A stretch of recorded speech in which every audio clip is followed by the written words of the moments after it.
Hello, ladies and gentlemen, and welcome to what will be the first podcast of January 2021. Wait a minute. So we still have two podcasts in 2020. Yeah. This is going to post in the first week of January. And what's going to happen like this week and next week? Oh, there's Jose and Arena coming. Okay. Start again. You know those calendar invites? This episode is brought to you by Cobot, a leading management software for co-working spaces, offices, hubs, and flexible workspaces around the world.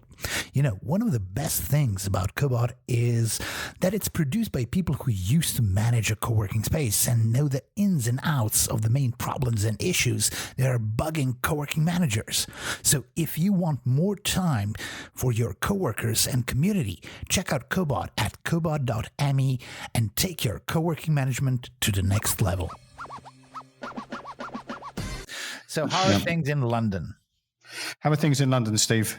You can, I can say your name. You can. Well, things in London are, for me, things in London are going okay. I think, we've just been put into tier 4 lockdown. I think there's a lot of uncertainty. London is not the city I moved to 2 years ago, but in some ways, it's like all of us. It's a city rediscovering who it is and who it wants to be. So it's kind of exciting. How's it? Do you like your family? Are you hanging out with them more? I'm surprised. I actually really like my family. So we spent more time face to face than we probably have in most of the 5 years before this. Definitely one of the gifts of the pandemic is being put under that kind of stress test, coming out more or less smiling on the other side and thinking, okay, we're good, we're tight. That is, I've had a similar experience because I take my son to school and pick him up at 3, which I thought would be really inconvenient at first, and actually I love it. We got bikes right at the beginning, and then the highlight of my week is like walking to school or biking to school with my son and the veg box delivery. We don't go to supermarkets anymore. Nice. I'm excited about. There's a couple who live in our area who ran a farm shop, and then they stopped working in the farm shop and got a Shopify account and started picking up stuff from Leighton Market, and works really well. If you'd shown 20-year-old sophisticated mixologist, barista, event manager Bernie this version, you would be going, "What's going on, man?" Yeah. And I love the veg box, and I love to walk to school. It's been really, really nice rediscovering or discovering, honestly, my neighborhood when this all kicked off. And if you go down the road today, obviously a lot of people are making plans for the holidays, and the butcher, the fishmonger, the greengrocer, the lineups are still down the block. So it's been great for very local producers and retailers, and just I've met more people in the last, say, 6 months than I have in my first 2 years in London. So I'm gathering that it's nice to hear what you're both saying with all and everything that's going on. You still find those small bits of happiness and stuff in it all. I'm in a small town, so basically it's pretty much the same for me. I don't, or not the same, the totally opposite. So I knew all the neighborhood because the whole town is a neighborhood. Mm-hmm. So, but I get that from a bigger place. And then in all of the midst of, global pandemic and rediscovering yourself and the neighborhood and all the good things that are happening, there are bigger like events and things that we're going to talk about and how the situation is affecting those. So what's happening there, Steve? With events, like what kind of events? Yeah, like CU Asia that we mentioned before starting recording. Okay. So, events, I think all of us that are in let's say in the community business, so whether that is, through running co-working spaces, through engaging online with people, through maybe local stuff, and through events, certainly. I mean, my background has gotten me the opportunity, let's say, to organize many, many, many events. I love them. And I would say in the events industry, I was working on a bit on that before the pandemic came in London, has been probably worse hit than the co-working industry even, right? It really has been tough for it. And the move online that a lot of events have had to do, if they've done anything, has been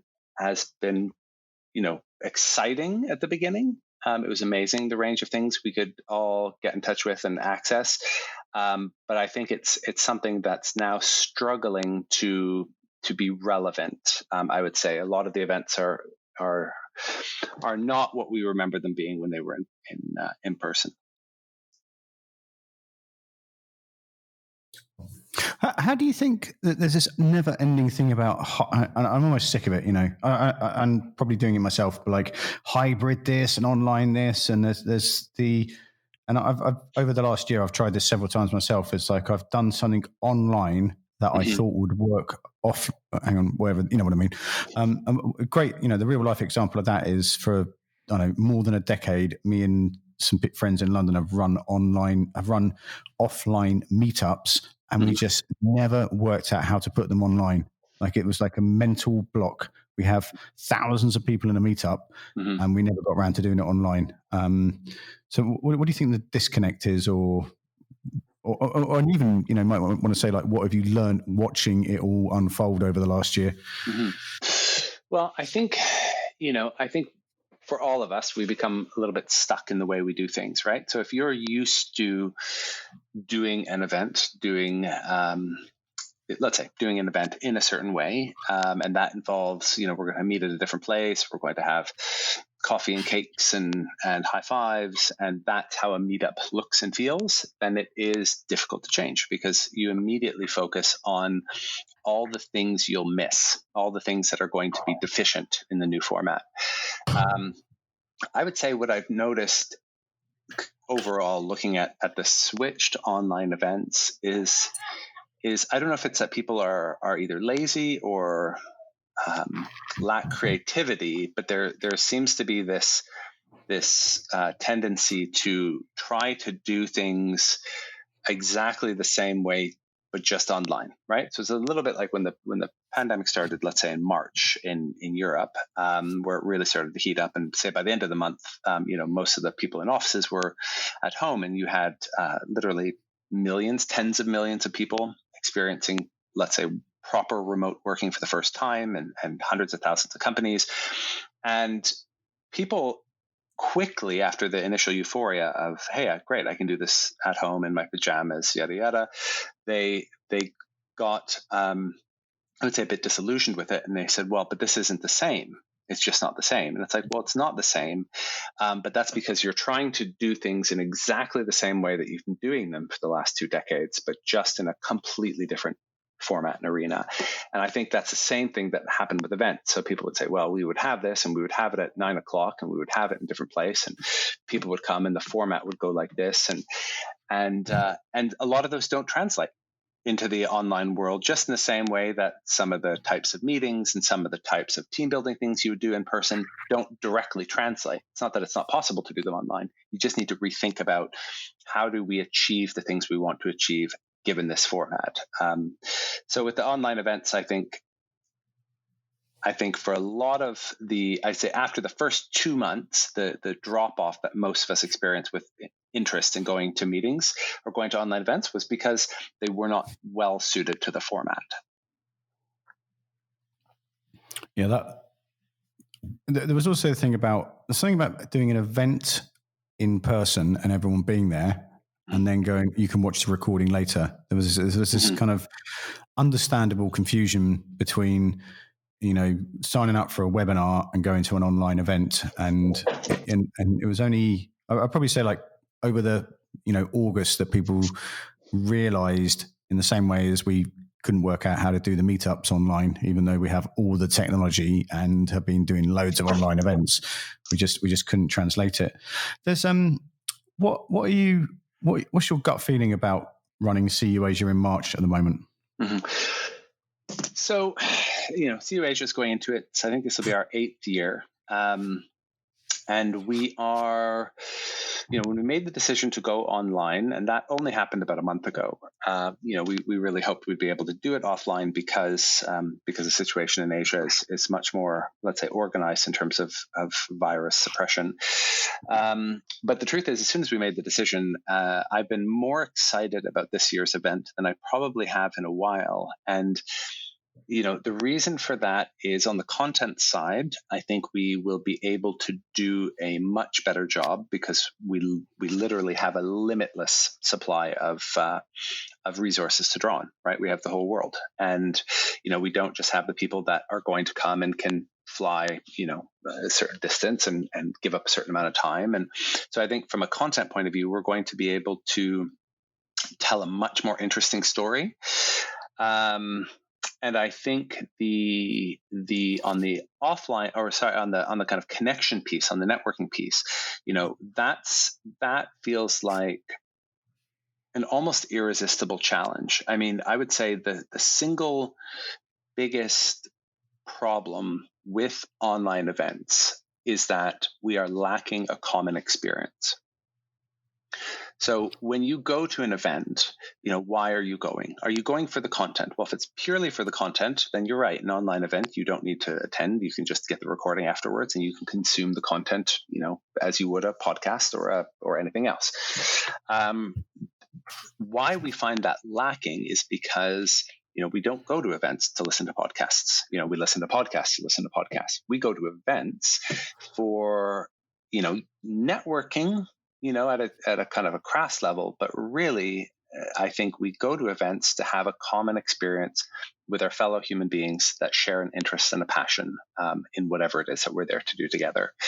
And that has not translated well into the online world, into online events. So we're all in different rooms, maybe in different time zones, maybe with different internet connections, maybe, and I would say most often, with a number of competing priorities that you don't have when you're at a physical event. So when you have removed yourself from your life and traveled to Poland or to Penang or to wherever to have an event, to attend an event, there's a much greater chance that you are going to be more focused and more present, in that space.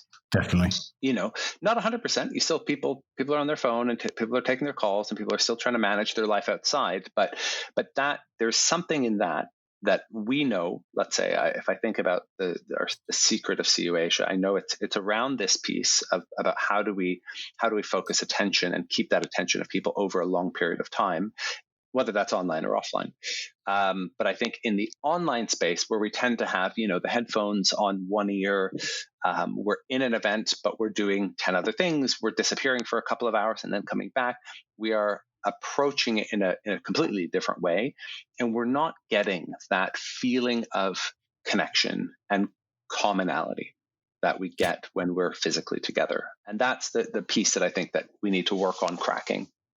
I totally agree with that. So, but, and I saw a lot of attempted online events try to do different things. So they try to have an active Slack community during the event. They try to have, person-to-person chats and meetups. I even attended one event that used a virtual reality platform or some sort of a 3D basically sim world to kind of host the event, and you were a 3D character in that world, which reminded me of SimCity or something like that.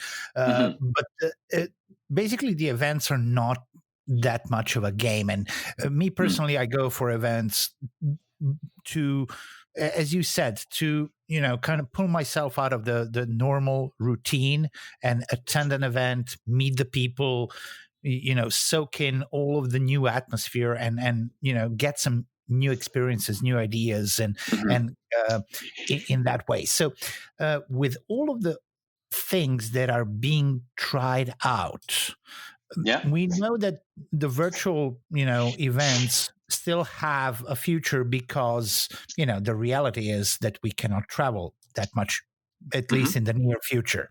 So but is it just a filler for, waiting for the pandemic to pass and getting back to everything else? And should people kind of explore it even more deeply, kind of dig that hole into, what can we do to activate the community around those virtual events? Or should they just remain at knowing the virtual event is, for delivering content, and when everything passes, we're going to get back to society?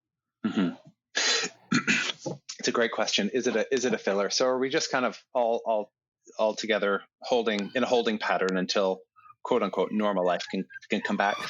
I would say the same question applies. Let's say if we're talking co-working, as we should.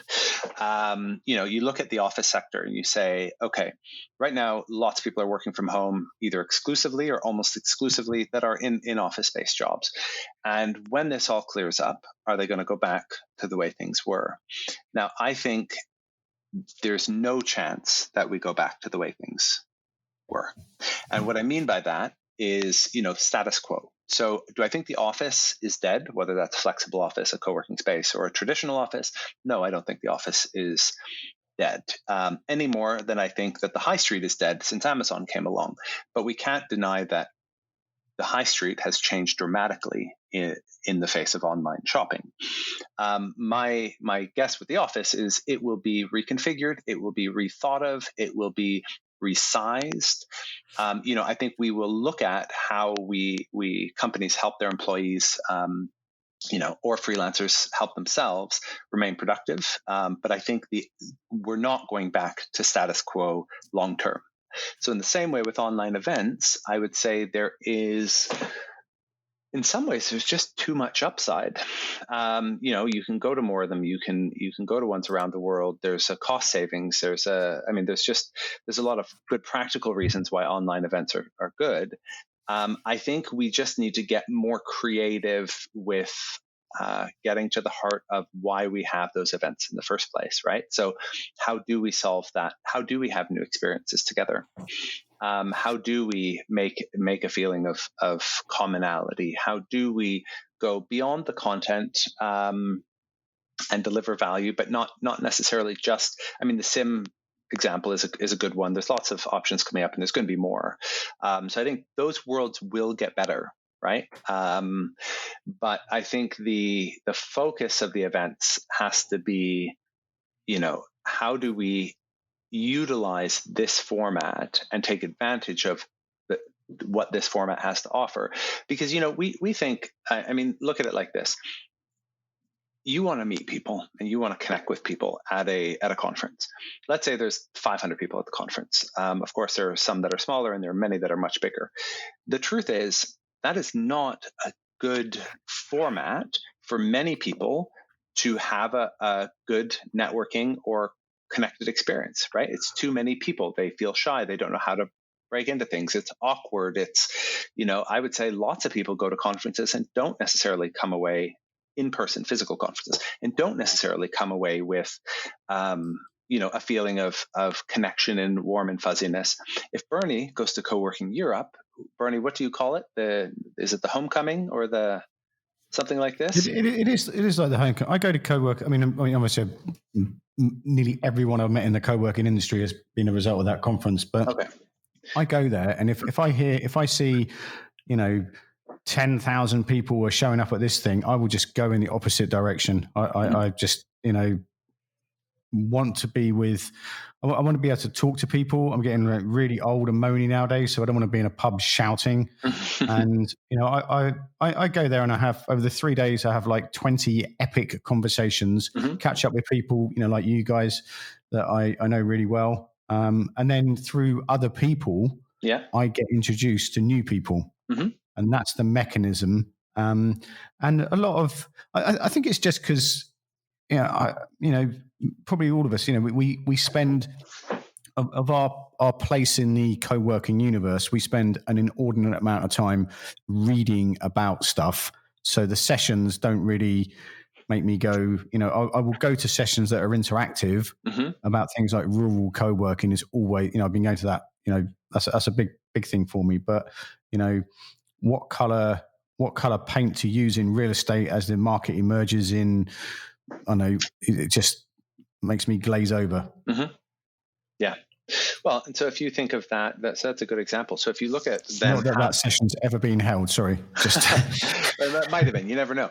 But but if you think of last year at Coworking Europe, there was, I think I heard something like 700, 800 people. It's a big conference, right? So if it was somebody's first conference or second conference, for a lot of people, they're not going to have that same experience that you had of it, right? Which feels warm, fuzzy, human, and connected.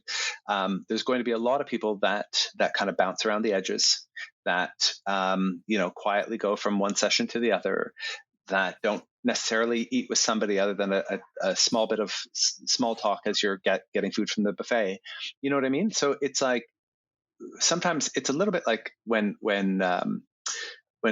executives will say to me in conversations about remote working and looking forward, they say, well, if my people aren't there in front of me, how do I know they're working? My question is always, when they're right in front of you, how do you know they're working? Right? I mean, because lots of people are in offices not doing that much, not being fully productive 8 hours a day, certainly, right? So in the same way, just because people are in a physical space together doesn't mean they're feeling connected, And so, I mean, I know for us at CU Asia, this has always been like the goal, right? How do we make sure, essentially in the same way that we want people to feel welcomed, accepted, nurtured, connected, supported, excited, inspired when they come into our co-working space as co-working space operators. That's exactly how I want them to feel when they come to my conference, right? I want them to have that experience of being greeted and picked up and integrated and onboarded and shown the right place to go and then given excuses. We talk about engineering serendipity. Well, that doesn't happen. The word engineered is there for a reason. That doesn't just happen by putting people into a large conference hall, right? There has to be specific, tangible interventions by the organizers that are there to create those connections. Now, some people will be off at the side, maybe like you, Bernie, who's been there a ton of times and they're doing their thing and they know the people they want to talk to and they meet some other ones, and that's fantastic.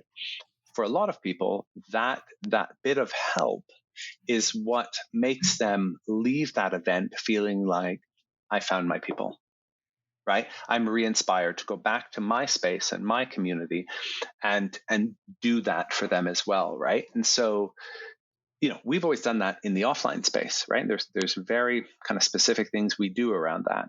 And so, our challenge for 2021 is, how do we not do the same things, because the same things won't necessarily work because it's a different format. But how do we try to achieve that same goal with this new format? And some parts of it will be easier because of the format. The format is beneficial in some ways, and obviously less so in others. So that's the challenge, and that's the fun part actually for this year for us, is saying, how do we create a common experience when we are all in uncommon circumstances? So that's great. So basically, I wanted to ask, what's next for CU Asia? So what's in it for 2021? Mm-hmm. So I would say we're probably, we made the decision about a month ago to go online. We've spent this last month more or less rebuilding the page almost from scratch, and the content and the whole kind of structure. Again, because, Bernie, you and I were talking about this before we started recording. In some ways, the gift of the pandemic is it has allowed us all, and by all I really do mean, us as individuals or companies or countries or the world, it has given us the opportunity to kind of like shake off the way we do things. Right? Because sometimes you're just doing things because that's the way you do things, not because it's necessarily the best way.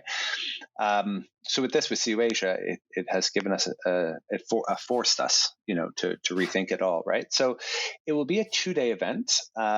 It will be one very content-heavy day and one less so.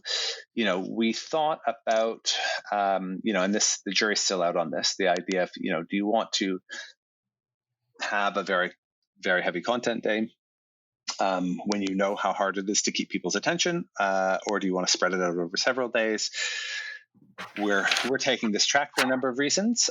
So we'll have 10 channels and about 6 or 7 events per channel. And by an event, we mean a talk, a panel, a workshop, a book launch, a something. And each channel is being led by a channel curator. That curator is responsible for helping to find speakers, but B, shaping the narrative throughout the day, right? So if one of the channels is something practical, like the Coworking Academy, which is, we've run it every year for the last 5 years, it's the 101 kind of stuff, or it's something more esoteric, like what does the future of community look like 2021 onwards?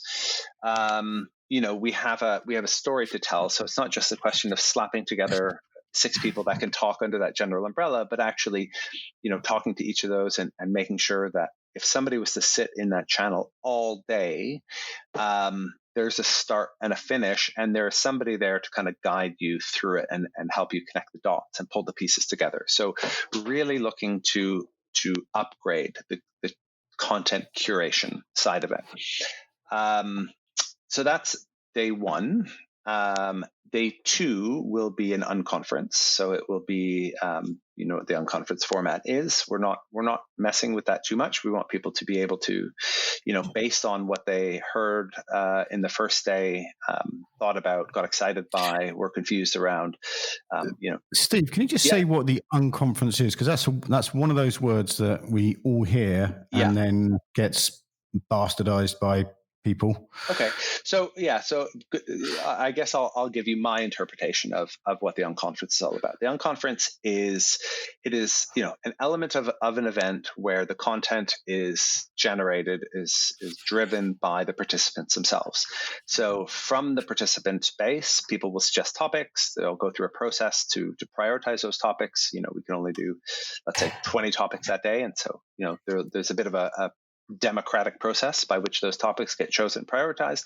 Those people that suggested them will lead those sessions with or without additional support of a professional facilitator. We find sometimes that helps get the sessions to where you want them to be.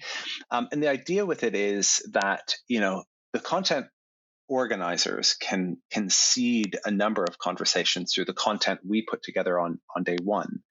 Our goal with that is not to answer every question, but it's to unearth all the important questions and get people thinking about them and talking about them. Our goal with each session is that, as you leave the room, virtual or otherwise, you're talking about it with somebody near you, right? Because there's something that's stuck. So the unconference basically gives that curiosity expression. It also allows, if people really want to get more into health and safety tips for a smaller space that can't afford a massive refurbishment in COVID, you can get right into the narrow details of that.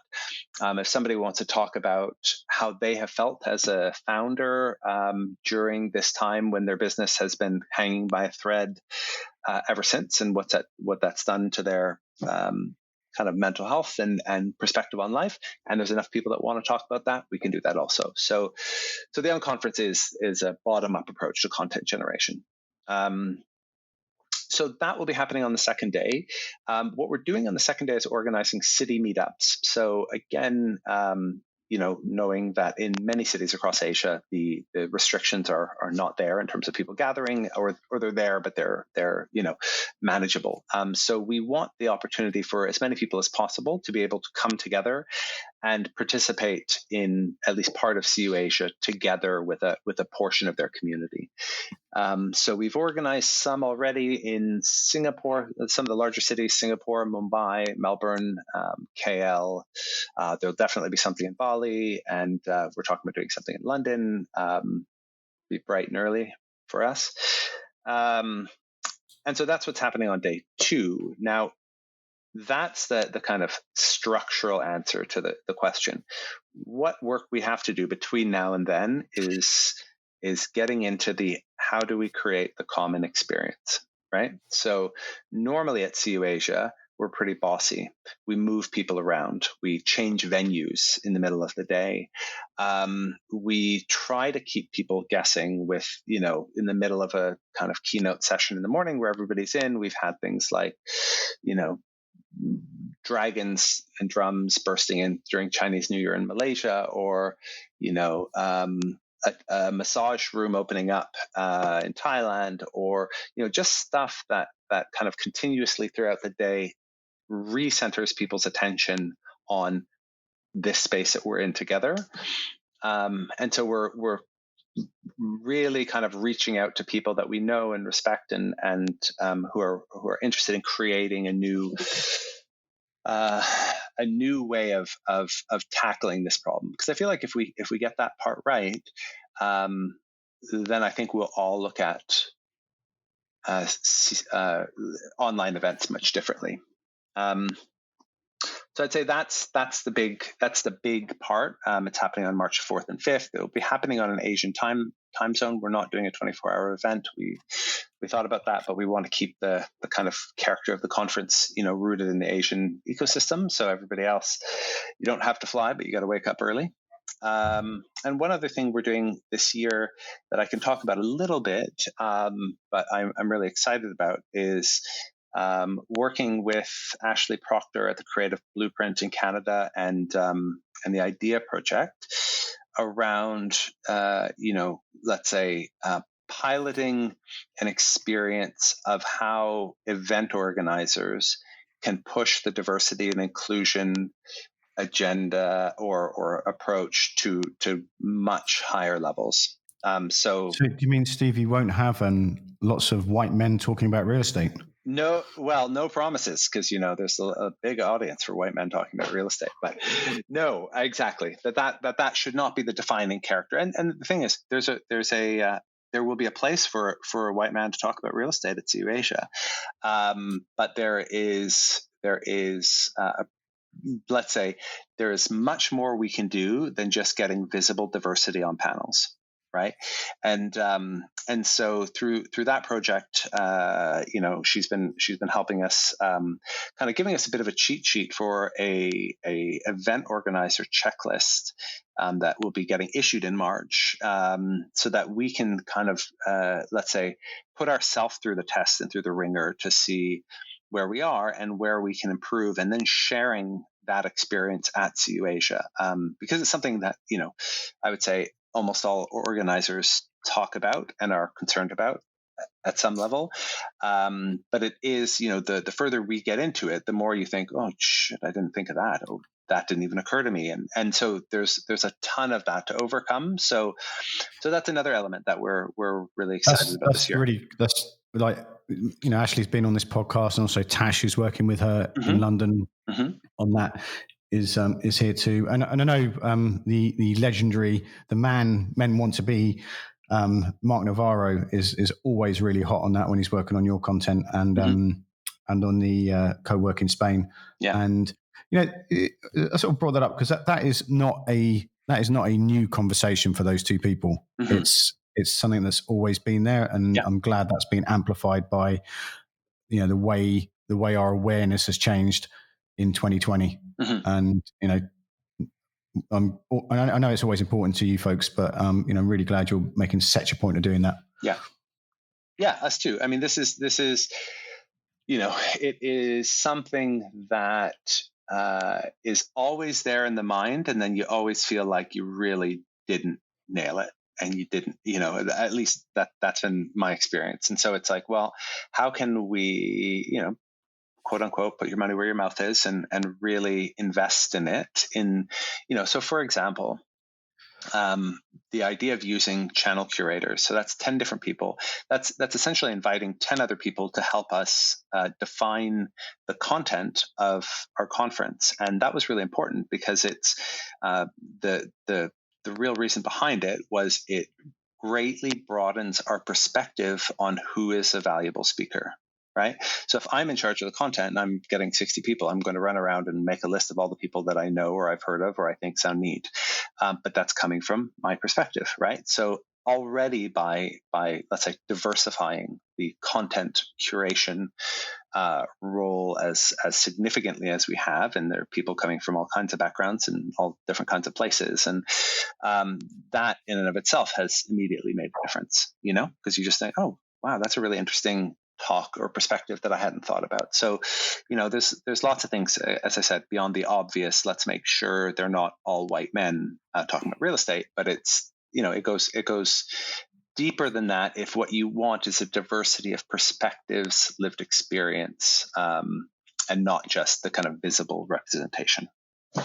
Exactly. So where can we find all this? I'm guessing you type CU Asia into your nearest search engine. If you do that, you'll find it. Yeah, cuasia.co. You'll find all kinds of things. I mean, basically where we are right now is we're probably about halfway, 2/3 of the way through speaker selection in terms of what's up on the site, or getting close to that. So we're in pretty good shape. You'll start to get an idea of the types of conversations and the types of people. And then, during January, we are really ratcheting up our pursuit of the answer to the question of how do we create a common experience when we're all in different places. I think that's a question we can all ponder for January. So, ladies and gentlemen, thank you very much for your earbuds or your ears today. I hope you're having a great 2021. And if you run to coworkingassembly.eu, you can find all the podcasts, all the blogs, and all the events that are happening in 2021. Just get connected. Best thing to do is to sign up for the email. You can hit reply and speak to me, Jackson, Janine, and we document all the events like CU Asia that are going on around the globe as it happens. Any final words, Jelko? No, I just want to wish everyone a merry and prosperous 2021, and let's brace for it.